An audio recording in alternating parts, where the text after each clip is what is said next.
t'écoute à moitié. Je t'écoute à moitié.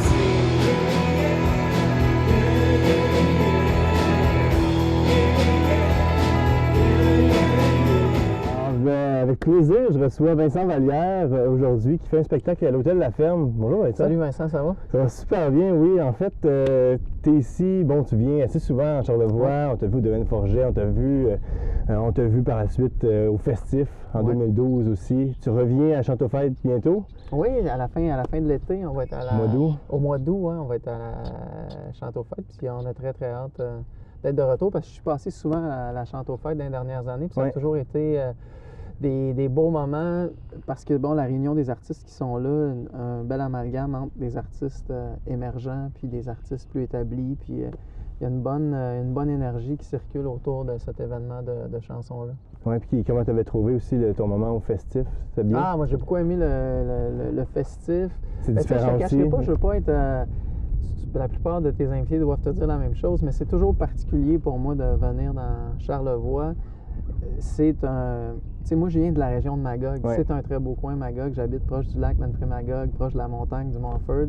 Puis j'aime beaucoup la nature, tout ça, mais j'avoue que Charlevoix, pour moi, c'est une petite coche de plus en fait de charisme, de beauté. Il y a une poésie ici qui habite les lieux, qui n'est pas présente partout. Moi, j'ai grandi sur la rive-sud de Montréal, puis on sortait tout le temps en Estrie. Tu sais, quand on faisait des activités, vélo de montagne, tout ça, c'était tout le temps en Estrie qu'on le faisait. Puis quand j'ai découvert Charlevoix, même chose, je me suis dit que c'était un bel environnement pour joindre l'utile à l'agréable. Les enfants, il y avait des enfants. Puis tout, vous avez habité à Montréal avec la famille, puis vous avez décidé d'aller vivre à nouveau, parce que tu viens de Sherbrooke, mais à nouveau. C'est vraiment avec les enfants. Quand mon fils, mon deuxième enfant est né, mon garçon, c'est là qu'on a déménagé pour retourner en Estrie. Puis peut-être pour retrouver, c'est ça, c'est la proximité avec la nature, puis l'accessibilité, tu sais, d'avoir un terrain, puis tout ça. Mais cela étant dit, moi, j'ai beaucoup aimé la ville aussi. Ouais. Puis tu sais, j'essaie de, peu importe le lieu que j'habite, j'essaie d'en profiter. Dans ta routine de tous les jours, comme musicien, est-ce que c'est plus facile de composer, d'être éveillé vers la musique en région, ou tu avais quand même une facilité avec Montréal et moi, le pour composer, ça a été intéressant partout. Ça change la dynamique tu sais, des nouvelles rencontres, des lieux. Pour moi, ça influence l'écriture, mais des fois, pas nécessairement à court terme, à moyen ou à long terme. Les rencontres qu'on fait sur la route ou les amis qu'on se forge. Tu sais, quand tu arrives à une nouvelle place, dans une nouvelle ville, là, tu rencontres tes voisins, puis bon, ben ça crée des histoires, ça crée des liens qui peuvent éventuellement devenir des chansons. Ah oui, c'est bon ça. OK. Et tu as une routine sans doute d'entraînement, parce que là, bon, on sait que tu aimes beaucoup la course. On a David Savard-Gagnon qui s'en vient avec nous bientôt. J'ai très hâte de le rencontrer. Maintenant, c'est ça. Alors, c'est quoi tes routines d'activité pour intégrer un peu le mouvement dans ta vie? Bien, la course, c'est un sport parfait pour moi parce que c'est un sport que je peux vraiment trimballer partout où je vais. Y a pas, je pars avec des espadrilles puis du linge de course. Et donc, quand je suis en tournée, je peux quotidiennement aller courir. Puis ça me permet de découvrir aussi, avant ou après un test de son, de découvrir la région que je visite. Souvent, il y a des routes vertes un peu partout au Québec. Ouais. Donc, je pars de ma chambre, de mon hôtel, puis on va faire une couple de minutes de course, puis ça me fait du bien. C'est quelque chose que tu as déjà fait ici, je crois. Hein? Oui, j'ai couru à quelques reprises dans Charlevoix, mais je ne suis pas sûr d'avoir vu les plus beaux coins. Non, c'est ce qu'on va faire aujourd'hui. En fait, c'est ça, dans le fond, c'est pour ça que j'ai demandé à David de venir et te montrer certains espaces qu'on a, parce que, bon, on va l'entendre raconter sur les marathons et tout ça, mais dans Charlevoix aussi, il a pu découvrir des belles places. Qu'est-ce que tu as pour l'été à nous proposer? En fait, cet été, quelques spectacles à gauche, à droite, quelques festivals. Puis sinon, surtout en pause, peut-être je vais écrire puis essayer de prendre quelques journées de congé au travers de tout ça. Parce qu'à l'automne, on recommence une grande tournée partout à travers le Québec. Fait que, l'été, c'est plus les festivals, on se promène de ouais, mais j'en ai pas beaucoup puis... cet été, étant donné qu'on joue en salle à l'automne. Fait que j'ai pas tant d'événements de chansons cet été, mais on va quand même visiter plusieurs régions. Puis je vais collaborer avec comme artiste invité avec d'autres groupes. Fait que j'ai très hâte. Avec un petit recul, ton album, ton 6e album, Ouais, Fabriquer l'ombre. Fabriquer l'ombre, oui, comment que tu le perçois Je suis content de ce disque-là. J'ai beaucoup de plaisir à chanter ces nouvelles chansons-là soir après soir. Puis je suis content surtout de la réception des nouvelles chansons. Tu sais, moi, c'est mon 6e disque, Fabriquer l'ombre. Fait que la grande question, c'est est-ce que les gens vont continuer à me suivre au travers de mes nouvelles propositions de chansons. C'est toujours un stress quand on sort un disque parce que il y a un désir d'être entendu. Puis je suis content de constater que les gens se sont retrouvés dans plusieurs des chansons de Fabriquer l'ombre. Est-ce que c'est quelque chose que tu veux toujours conserver parce que tu as une proximité incroyable avec les gens, tu viens nous chercher, tu nous donnes de toujours l'espoir. conserver Mais cette proximité-là, quand tu vas écrire, ou c'est parce que tu écris en même temps pour... on sent que tu t'intéresses aux gens autour de toi quand tu écris. Moi, j'aime ça quand les gens s'intéressent à ma musique. J'aime ça quand les gens me disent qu'ils écoutent mes chansons, quand mes chansons touchent les gens. C'est important pour moi. Je ne suis pas de ceux qui vont dire « Ah ben ça me dérange pas si ça fonctionne pas ». Moi, si ma musique ne trouve pas preneur, parce que c'est sûr que ça va me décevoir, c'est certain. Fait que j'ai envie d'être entendu, puis j'ai le désir d'essayer d'être pertinent en cheminant dans tout ça. Puis c'est clair que c'est un grand défi. Oui, mais nous, on t'entend encore dans les radios de Charlevoix, puis tu as toujours eu peut-être cette facilité-là à charmer les radios. Comment tu le vois? Bien, au début, c'était pas si vrai, c'était pas si clair que ça dans mes deux premiers albums. C'est vraiment à partir du 3e disque que mes chansons se sont mises à jouer à la radio. Puis, je suis content de ça parce que c'est un véhicule super intéressant pour faire connaître la musique. Puis, on le ressent particulièrement quand on joue dans les grands spectacles extérieurs l'été. Que là, tous les gens peuvent chanter avec nous les chansons. Fait que, puis je pense que depuis quelques années, la radio commerciale s'ouvre de plus en plus à la musique émergente québécoise parce que, la période qu'on vit présentement au niveau créatif au Québec, pour ce qui est de la chanson, c'est une époque faste. Il y a vraiment plusieurs artistes excellents qui font des disques très, très, très intéressants qui gagnent à être connus par le grand public. On a David Savard-Gagnon qui vient d'arriver. Yes. Alors, David, on t'a invité à venir avec nous. Ouais. En fait... enchanté. Très content de te rencontrer. Salut, bonjour. Félicitations pour Montréal. Merci beaucoup. T'es-tu tanné quand tout le monde te félicite tout le temps? Ou non.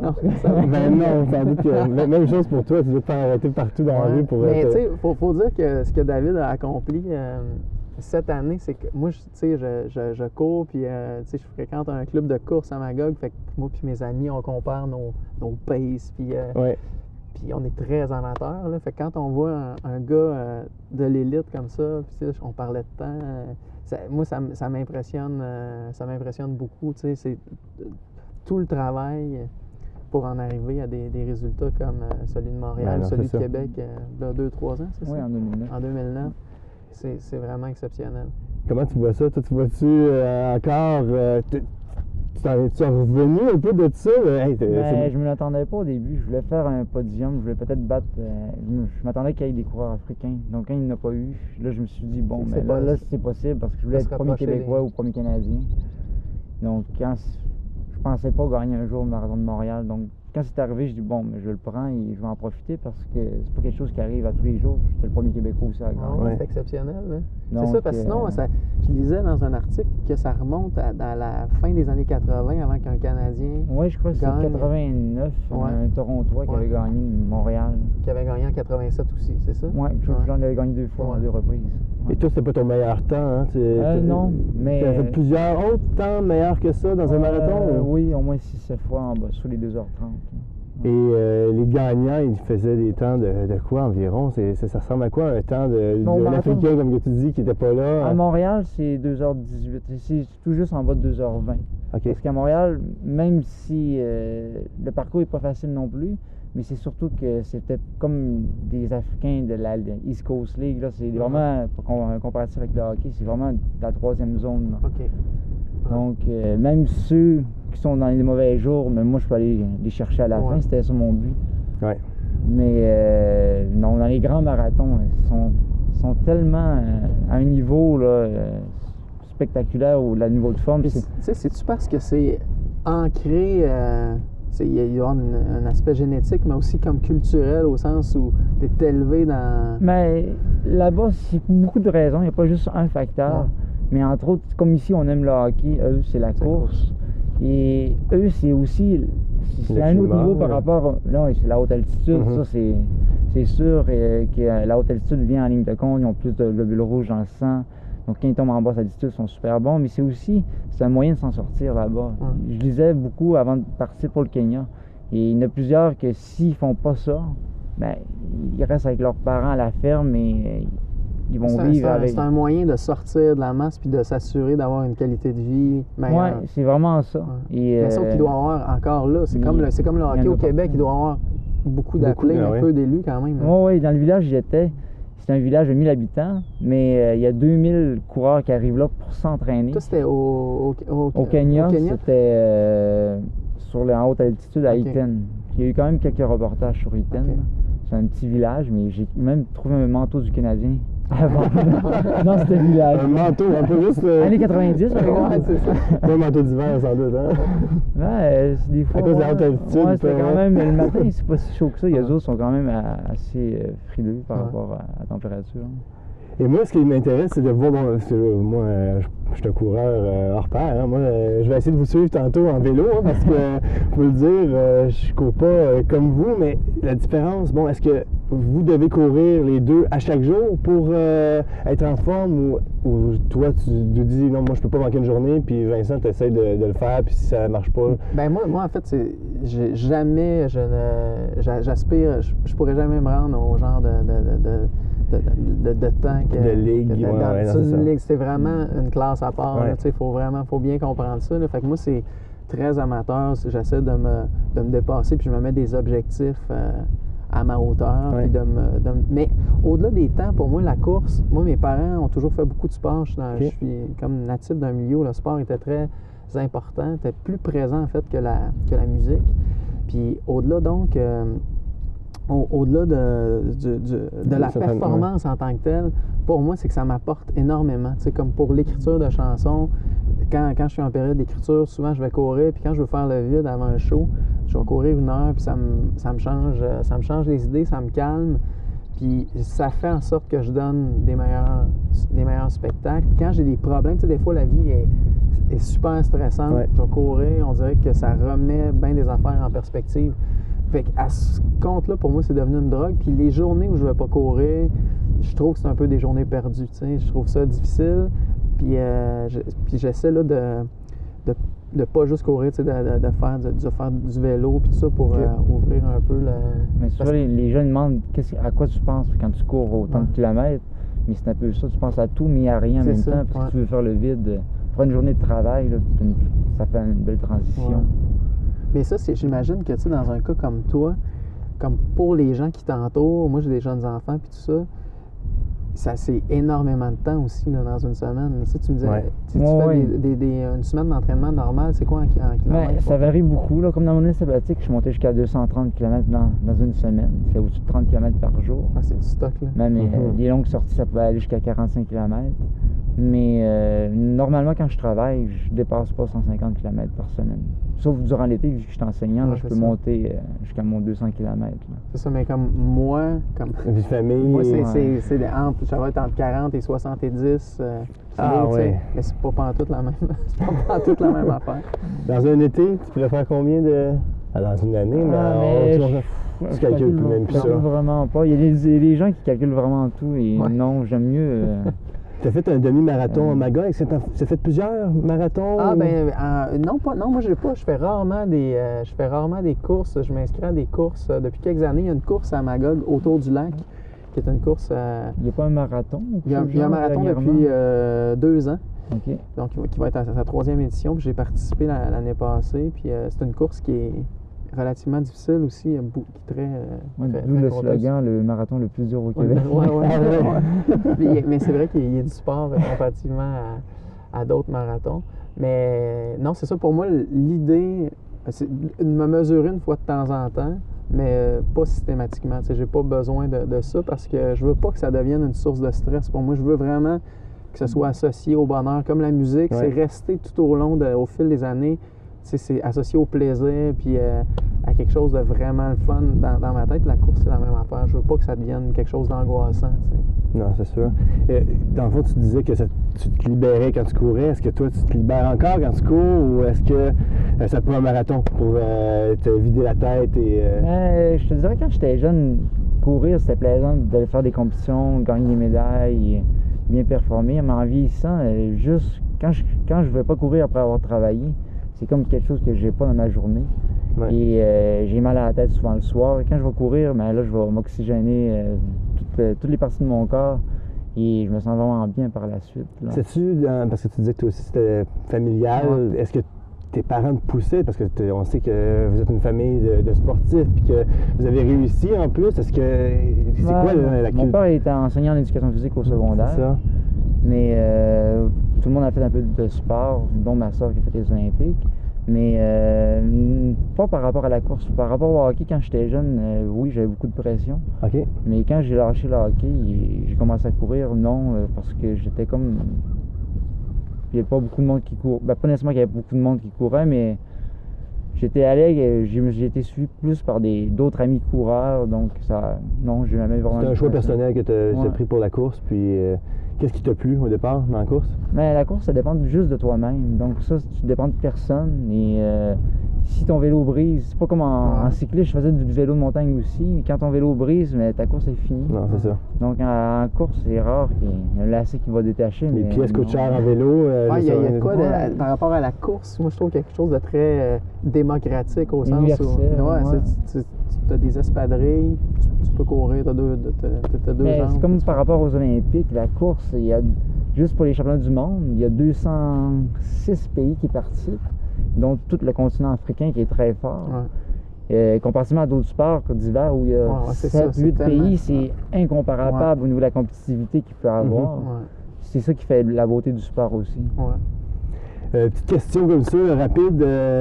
Vincent, en fait, tu vas répondre à la question en premier, puis on va voir s'il y a les mêmes réponses. Côté respiration, c'est quoi tes trucs pour avoir une bonne respiration pendant que tu cours? Ah, moi, écoute,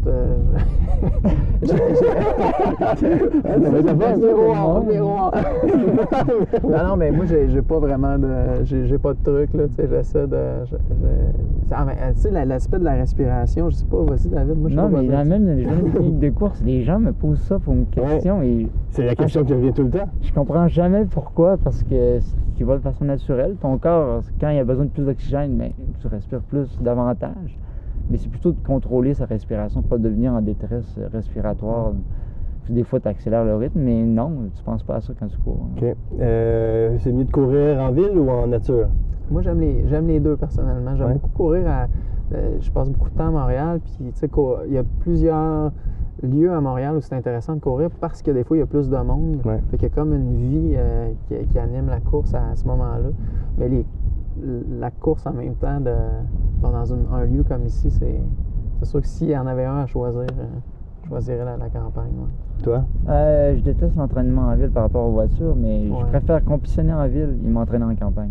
Ça, c'est plutôt le meilleur des deux mondes par rapport à la compétition. OK, excellent. Est-ce qu'on écoute de la musique quand on court? Ça dépend quand. Des fois, je cours... habituellement, je cours sans musique, mais des fois, je cours avec de la musique. C'est très... Quel genre de musique? C'est drôle parce qu'il y a plusieurs... Les gars de mon band ont commencé à courir, puis souvent, ils écoutent du rock'n'roll pour courir, pour se craquer, puis tout. Puis moi, j'aurais pas toujours besoin de ça. Des fois, quand tu pars pour une plus longue distance, c'est juste comme une musique qui accompagne la course. C'est comme si, à un moment donné, moi, je suis dans un film, puis je cours, puis le paysage se promène, puis ça fait juste accompagner. C'est une trame sonore qui accompagne la course du jour. Jamais de musique. Jamais de musique? Ah non, je suis un puriste là-dessus. J'aime mieux être calme. Parce que toute la journée, j'étais dans le gymnase, il y a beaucoup de bruit. Donc le soir, Oui, c'est vrai. Est-ce qu'il y a des gens dans la même lignée, dans le fond, y a-t-il des gens qui vous arrêtent pour vous féliciter? Vous êtes en train de courir, vous voulez vous concentrer, mais que, OK, il y a du monde qui nous arrête, félicitations, OK, bon show. Moi, des fois, les gens me saluent, puis, mais ils comprennent que je cours, fait que les gens, les gens pour ça sont très respectueux. Excellent, toi? Les jeunes que j'enseigne à l'école sont tellement fiers de moi. Ouais, soit qu'il court en arrière ou soit qu'il baisse la vitre de la voiture, les parents ralentissent pour me faire un petit salut. Ah oui. Ça, c'est quand même c'est plaisant. Ah ouais. Génial. Est-ce que vous êtes prêts à aller courir? Yes, sir. On s'en va là. C'est Ok. bon? Yes. Excellent.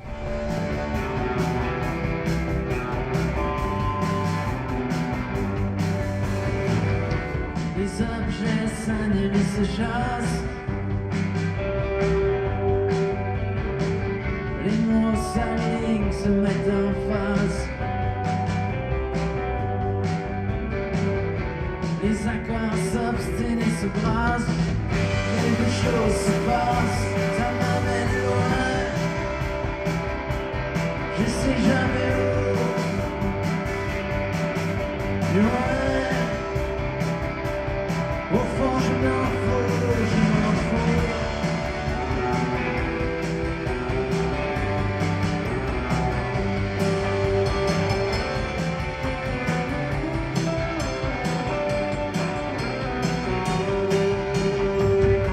La fenêtre donne sur la cour. La cour donne sur les gens autour.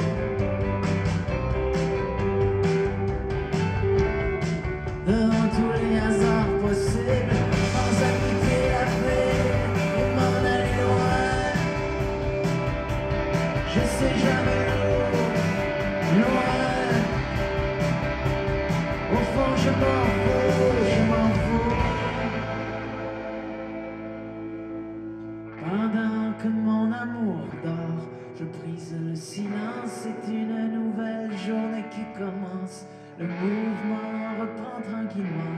Mes idées font du vent et me poussent vers l'avant. Pendant que la nature dort, je brise le silence. C'est une nouvelle journée qui commence. Le mouvement reprend tranquillement. Et mes pas là qui me poussent vers l'avant. Je sais jamais où, loin. Au fond, je m'en fous, loin. Je sais jamais où, loin. Au fond, je m'en fous.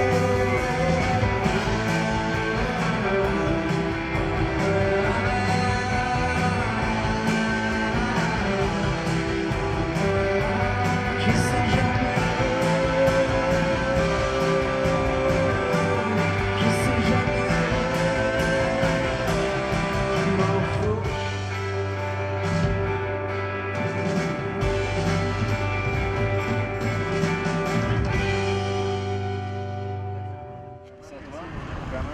Merci beaucoup. C'était un super beau décor. Je vais savoir courir la prochaine fois que je vais venir à Charleroi.